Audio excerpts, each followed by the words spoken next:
کعبہ پاک ہے. کعبہ اللہ رب العزت نے مزکی ہونے کی صلاحیت اپنے محبوب کے اندر رکھی ہے. مزکی ہونے کی صلاحیت اپنے محبوب کے اندر رکھی ہے.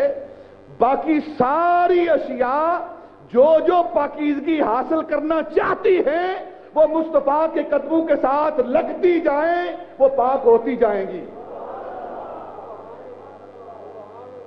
مسئلہ سمجھے، مسئلہ کیا بیان کر رہا ہوں کہ اصل میں کائنات کے اندر پاک کرنے کی صلاحیت، پاک کرنے کا منصب اللہ رب العزت نے اپنے محبوب کو عطا کیا ہے.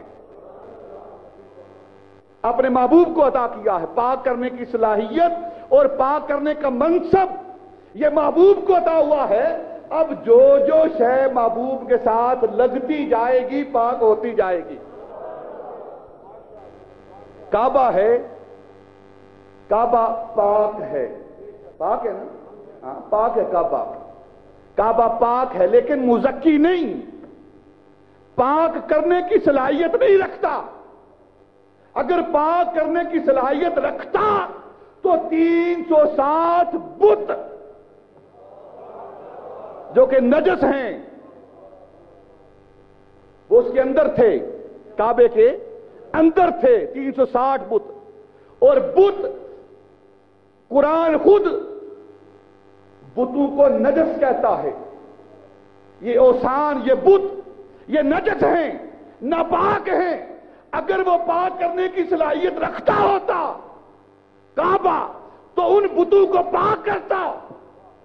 لیکن خود پاک ہے لیکن اس کے اندر نجس ہے، پاک کرنے کی صلاحیت نہیں رکھتا. اس کعبے کو پاک کرنے والا میرا آقا بددعا کے چہرے والا ہے.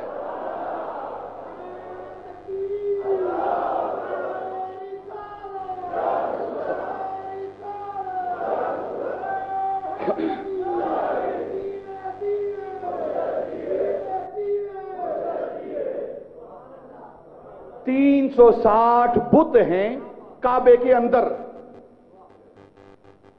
فتح مکہ ہوا، نبی پاک صلی اللہ علیہ وسلم آپ تشریف لائے کعبے کے اندر اور آپ نے حضرت علی کو حکم دیا، علی ان بتوں کو اٹھا کر باہر پھینکتے رہو. اور جو سب سے بڑا بت تھا اس کو اپنی چھڑی کے اشارے سے ساتھ نہیں لگایا. پڑھے تاریخ کو، سیرت کی کتابوں کو پڑھیں.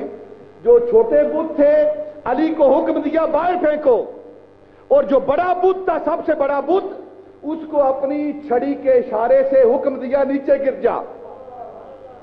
وہ اپنے مقام سے نیچے گرا اور مصطفیٰ نے صحابہ سے فرمایا اٹھا کر اسے باہر پھینک دو. خود چھڑی کیوں نہ لگائی، خود ہاتھ کیوں نہ لگایا؟ نیکی کا کام تھا، نیکی کا کام تھا. بتوں کو گرانا، بتوں کو توڑنا نیکی کا کام ہے. علی کو حکم دیا جا رہا ہے کہ تم بتوں کو اٹھا کر باہر پھینکو. اس کا سبب کیا تھا؟ اس کا سبب یہ ہے کہ مصطفیٰ جس چیز کو مس کر دیتا ہے جہنم کی آگ اس پر حرام ہو جاتی ہے، اور اللہ نے حکم دیا ہے یہ بت جہنم کا ایندھن ہے. یہ بت جہنم کا ایندھن ہے. محبوب نے چھوا نہیں، اگر محبوب چھو دیتا تو وہ جنت کا حقدار ہو جاتے. محبوب نے فرمایا اٹھا کر انہیں باہر پھینک دو. میں اپنا ہاتھ نہیں لگاتا کیونکہ میں مزکی ہوں، جس کو ہاتھ لگاؤں گا پاک ہو جائے گا.